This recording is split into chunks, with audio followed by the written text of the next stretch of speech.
If you've ever watched a woman's respect for you fade and couldn't pinpoint the moment it started, this is for you. Because the shift almost never happens in one dramatic fight. It happens in quiet, ordinary moments, small decisions you make early that teach her and teach you what's allowed. Not because women are villains, not because you weren't good enough, but because every relationship settles into a structure, and structure is built from boundaries. A lot of men don't understand that. They think relationships run on chemistry alone. They think if the vibe is good, the bond will take care of itself. But chemistry without structure turns into confusion. Structure without chemistry turns into roommates. You need both, and the structure part is where most men lose the plot. This isn't about being harsh. It's not about acting cold. It's not about dominance or playing games. And it's definitely not about controlling anyone. It's about self-leadership. It's about showing up with standards, a spine, and a life that doesn't bend into whatever shape is most convenient for someone else. When you don't set boundaries early, you end up negotiating your dignity later. You end up over-explaining, over-giving, over-performing. You start feeling like you have to earn what should be natural: basic respect, consistent effort, and mutual consideration. Here's the hard reality. People don't treat you how you hope they'll treat you. They treat you how your standards train them to treat you. And training happens fast, especially in the early stages when the rules of the relationship are still being written. There are 5 boundaries that determine whether she experiences you. As a man she respects, or a man she gradually takes for granted. Miss even one, and you'll spend months trying to recover a position you never protected in the first place. Most dating advice teaches men how to react after something goes wrong. This is about positioning so you don't need to react, panic, chase, or fix what never should have broken. The difference isn't charisma, it's structure. Boundaries create structure, and structure determines the emotional and practical balance of the relationship. So let's get into it. 5 boundaries, 1 framework. The goal is simple: protect your self-respect and create a dynamic where interest and effort stay mutual because you didn't trade your foundation for attention. Boundary 1: don't open financial access before it's earned. A lot of men confuse sharing with bonding. They think talking about money early is just being open, transparent, relaxed, authentic. They'll mention their income, their investments, the car they drive, the trips they're planning, the property they want to buy. They treat it like harmless conversation, but early financial information isn't intimacy, it's data. And data changes how people relate to you. Not always in a malicious way, sometimes in a very human way. When you reveal too much too soon, you move from being a man she's discovering to a man she's measuring. That measurement can take different forms. Sometimes it turns into expectation. Sometimes it turns into comparison. Sometimes it turns into a quiet internal checklist. But the big shift is this: attraction stops being emotional and starts becoming evaluative. Men hate hearing that because men are taught that provision equals value, that stability equals desirability, that being useful is the same as being wanted. But early on, provision doesn't create attraction. It replaces it. When you lead with what you can provide, you teach her to experience you through utility. You become impressive on paper, but less compelling in real life. Because mystery disappears. Tension disappears. The sense that she's getting to know you, your standards, your worldview, your energy gets diluted by your resume. Here's what you need to understand. The early stages are supposed to be about character and compatibility, about observing each other, under normal conditions, about seeing how someone communicates, how they handle stress, how they treat people, what their values are, what their relationship history reveals, what kind of partner they are when there's nothing to gain. But when you open your financial world too early, you accelerate the relationship into a different conversation. Access, lifestyle, security, capacity. You've now created a second relationship running under the surface, one based on resources. And even if she's a good woman, you've introduced a variable that doesn't help you. This doesn't mean you hide everything forever. It doesn't mean you lie. It means you understand timing. There's a difference between being private and being deceptive. Private is saying, I'm good. I handle my responsibilities. Deceptive is pretending you're broke when you're not, or bragging when you are. Privacy is a boundary. Deception is a strategy. You want boundaries, not games. Now, the real danger isn't even the conversation about money. It's what happens when you start solving problems financially before commitment exists. This is where men destroy their position without realizing it. You pay for things that don't need to be paid for. You cover emergencies. You start subsidizing her life. Not because you're weak, because you're trying to show care. Because you don't want her stressed. Because you want to be the man she can count on. But when you become her support system before you become her partner, you volunteer for responsibility without authority. You take on the pressure without the role. You give without receiving commitment, consistency, or accountability in return. And when a man does that, he doesn't become more respected. He becomes more predictable. Predictability isn't bad in a relationship. It's deadly in the early stages when you're still establishing mutual effort. A woman who genuinely likes you will appreciate generosity, but she will also respect boundaries. A woman who is unclear, opportunistic, or emotionally immature will interpret early financial access as a signal. This man will overextend to keep me close. That's when the tests begin, not cartoonish demands, but subtle situations. A casual mention of a bill, a car repair, a stressful month, a story designed to see what you do. Not always consciously. Sometimes it's just a moment where she watches how you move, and your job as a man isn't to become suspicious and paranoid. Your job is to remain grounded. You can be kind without being entangled.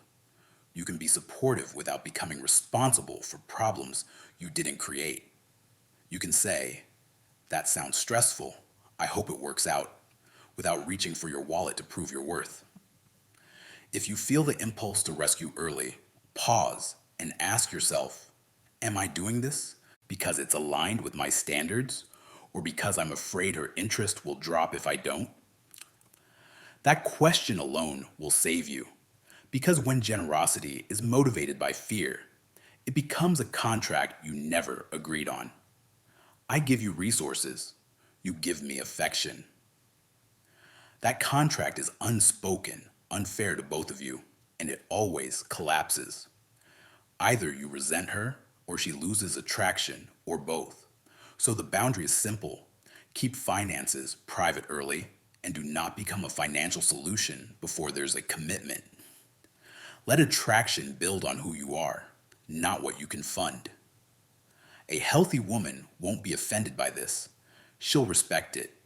She'll feel safer with a man who has self-control and structure. A woman who gets irritated by basic boundaries is telling you something valuable. That isn't a loss. That's filtration. Boundary 2. Never tolerate subtle disrespect. Most men are looking for disrespect in the obvious places, yelling, insults, public humiliation. They think if it's not loud, it doesn't count. But disrespect rarely starts loud. It starts small. It starts when she interrupts you and doesn't notice. When she makes a joke that puts you down and then hides behind "I'm just teasing."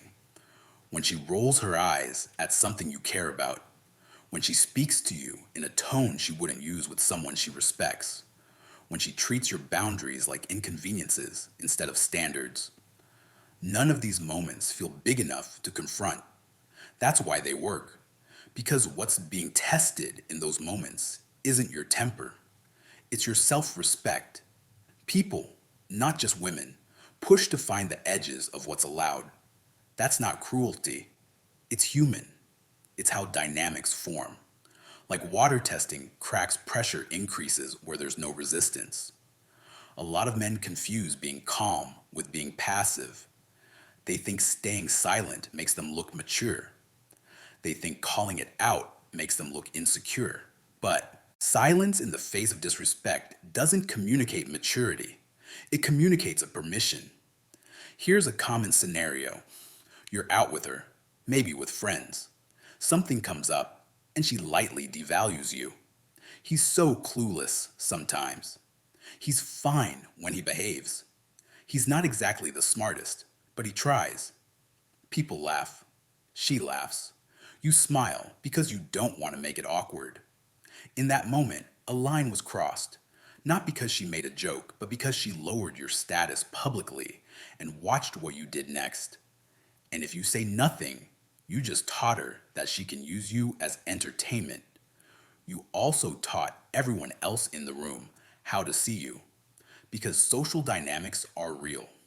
If you're willing to be diminished in public, people will treat you like the man who can be diminished. Now there's a right way and a wrong way to handle this. The wrong way is to explode. The wrong way is to get sarcastic and try to embarrass her back.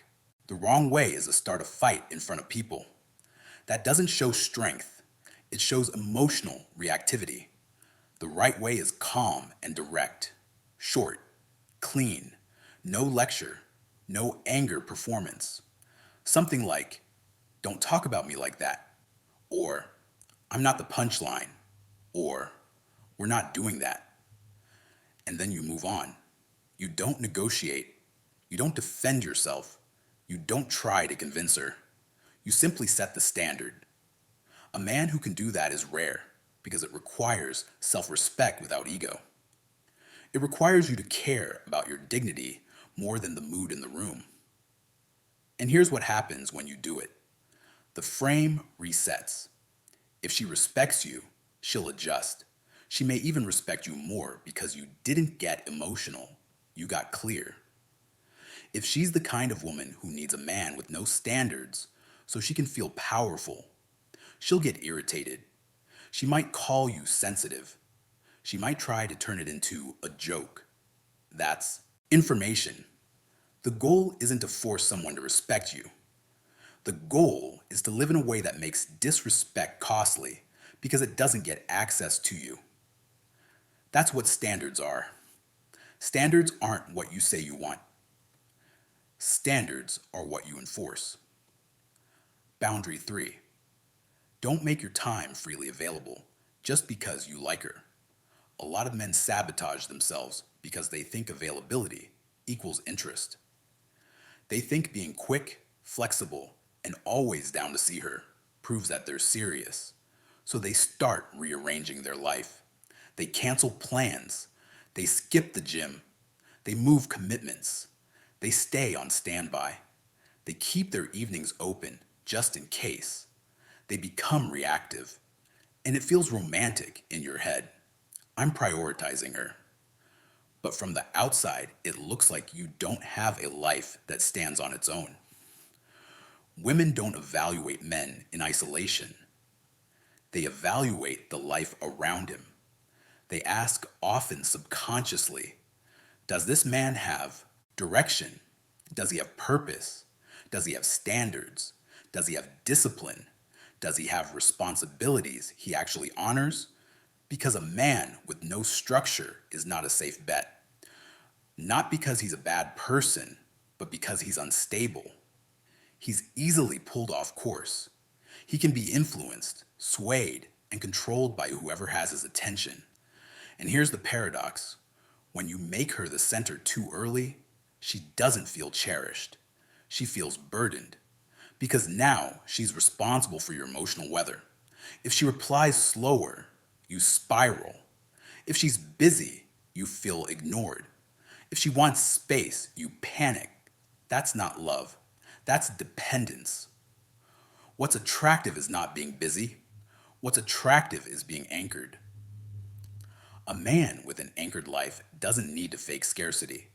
He doesn't play hard to get. He simply has the priorities and he respects them. That means your time is valuable. Not because you're trying to be difficult, but because you have goals, routines, friends, health, family obligations, work things that matter, and you don't discard them for a dopamine hit. This is where men need to grow up.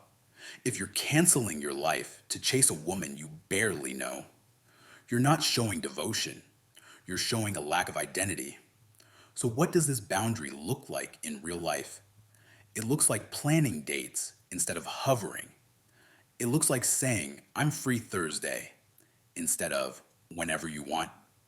It looks like not rushing to see her at midnight because she got bored. It looks like not dropping your responsibilities because she wants spontaneity. Spontaneity is great when it comes from strength, not from hunger. There's a difference between I'm making time because I want to, and I'm making time because I'm afraid you'll disappear. You don't need to over-explain. You don't need to act cold. You just stay consistent. Tonight doesn't work, but I can see you tomorrow. I'm tied up. Let's plan for the weekend. I'm heading to bed. Talk tomorrow. Simple, calm, no guilt, no apology spiral. When your time has structure, the time you give her feels intentional. She doesn't feel like she can summon you. She feels like she's being invited into a life that's already moving. And that's what you want. A woman adds to your life. She doesn't replace it. Boundary 4.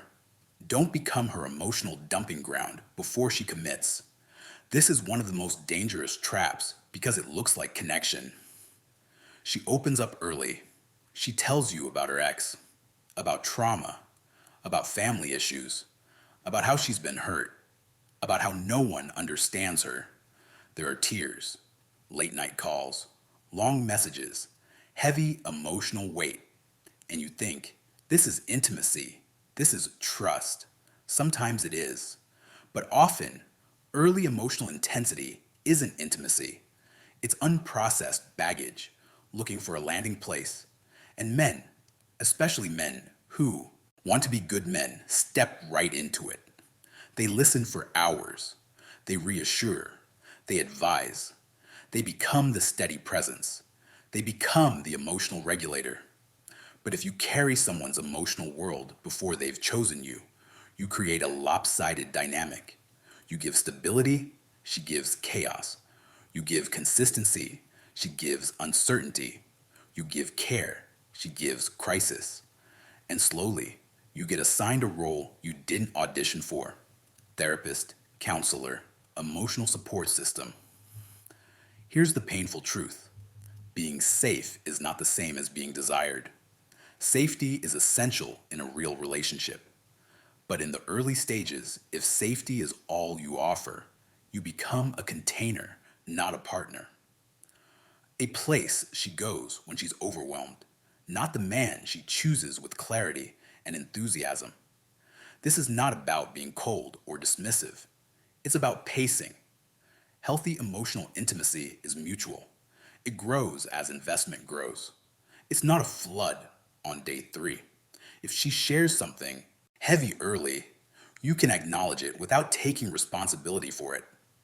You can say, I'm sorry you went through that, without turning it into a full-time problem solver. You can listen without staying up all night rescuing her mood. You can care without being consumed. Men need to learn the difference between empathy and overextension. Empathy, that sounds difficult. I understand why you feel that way.